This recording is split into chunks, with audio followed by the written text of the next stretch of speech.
What's up guys, it's Warren with KLGadgetTV. So I've always wanted to check out an app like this because for the first time ever, I no longer need to fill out an immigration form when I go over to a foreign country. And in this case, it would be Singapore. So I'm actually heading to Singapore tomorrow. Today is a Friday and I'm heading to Singapore tomorrow to meet up with some friends. So I'm driving in and this is the perfect time to check out this app, which is the Singapore Arrival Card app, which they launched it like a month or a few weeks ago. So you basically use this app, which is available for download on the Apple App Store or Google Play, and you fill up all your passport details and whatever, and you just submit your passport over to the immigration checkpoint when you're there, and they can pull up all the information that you key in via the app. So today's video is about an overview of it, and I'll probably only share my thoughts whether is it a good experience after my trip from Singapore, because most probably the immigration officer, and it is certain that the immigration officer wouldn't allow me to take a video on how they pull out my information and blah blah blah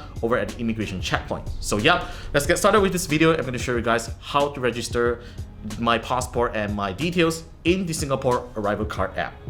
Alright, so this is how the app looks like when you launch it for the first time. There's no user registration or password required to, sign into the app. And you basically get these three big buttons right here. The first one being profile. You can store your profile into the app. Individual or group submission is available, and that's a really great thing if you have people following you and you just help them to submit all the passport details to be checked by the immigration officer over at Singapore. Alright, so one thing that concerns me is security, because since it doesn't have a password entry when you enter this app, so I'm not sure if it is going to store information on the app after I check into Singapore or not, but let's not assume anything. We are going to set up our profile for the first time. So let's head on the profile. So you do see that there's a highlight over here that asks you to tap on the plus button. So you get two ways to enter your passport, by either scanning it or you do a manual entry if you don't have the other person's passport. All right, so we're going to scan passport, and here's some instructions. Ask you to open up your passport on your first page, and it will scan the barcode, the stripe that's over here. So here you go. Here's my Malaysian passport, and I'm going to tap on the start button. It will go into landscape, and I'm going to scan my barcode. There you go. All my information is populated on this page. Is really cool, saves a lot of time on writing on the immigration form. So I'm going to fill up the rest of the things and I'll get back to you. Okay, one thing that I find that isn't really good about this app is look at the list of countries. The font, the selection is just so small that people with bigger fingers are not going to get used to it. So this is something that probably they could improve. So let's just enter my country, Malaysia. All right, all done, and I'm going to tap on save. All right, there you go. We are back to the main page. So what I'm going to do now is to do an individual submission. So let's tap on this, and I'm going to tap at create a record. So this is me.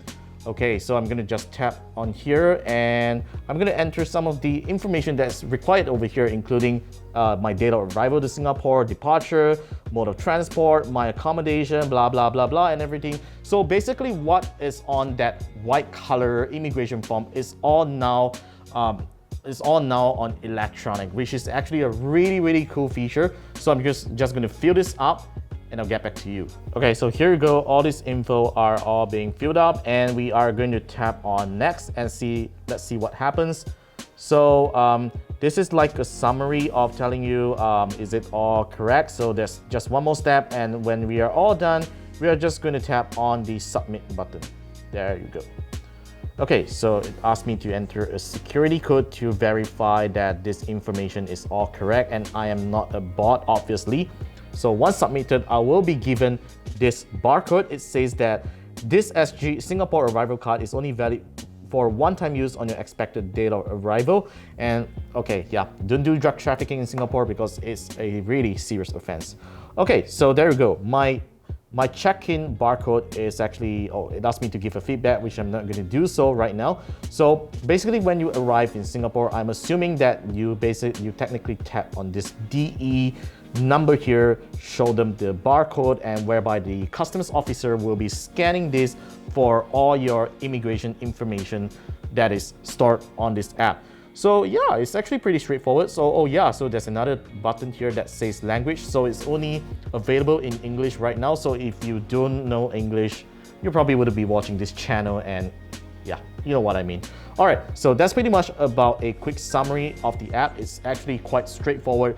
Just some optimization in the UI would be good enough already. So I'm going to try out this app and share with you my thoughts about it, whether is it a straightforward process or an even more complicated one. Stay tuned. Alright guys, I'm back in the studio and today it's a Sunday. So yesterday was a really crazy day over at Singapore that I don't really have time to take out my phone or my camera to shoot a simple vlog video and tell you guys about how great the experience is over at the Singapore immigrations. And obviously, no camera is being allowed at Singapore immigrations unless you want your phone confiscated or you want to be punished by them in whatever way. So yeah, here's my experience about it. So when I arrived at the Singapore immigrations counter and I hand over my passport as usual, just like as you would, you just gotta hand over your passport. So the immigrations officer didn't ask for my phone to scan the barcode that's inside. As you may know, you might get a barcode there. They didn't ask for it, and all my arrival information basically just showed it up on the computer screen as they scanned my passport. They didn't ask me anything. It was really seamless. It took less than about 2 minutes to process mine and my family's passport. We have about 3 people entering Singapore yesterday, and it was really cool, really seamless and really fast.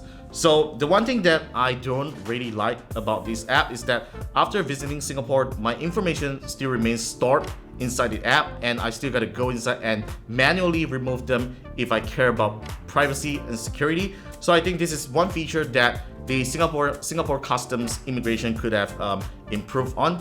And I think it's a really great app. It's really convenient, and I think other countries should really just refer to this app as a role model for their future immigration process. It makes it really much simpler. Alright, so that's pretty much about my experience with the Singapore Arrival Card app. It's just really fortunate that I get to try out when I go to Singapore yesterday. So yeah, that's pretty much about this video for today. Stay tuned for more over at KLGadgetTV, subscribe to us, and follow us on the usual social media channels. My name is Warren with KLGadgetTV. Let me know your thoughts in the comment section down below, and I'll try my best to reply them. And I will see you in the next one.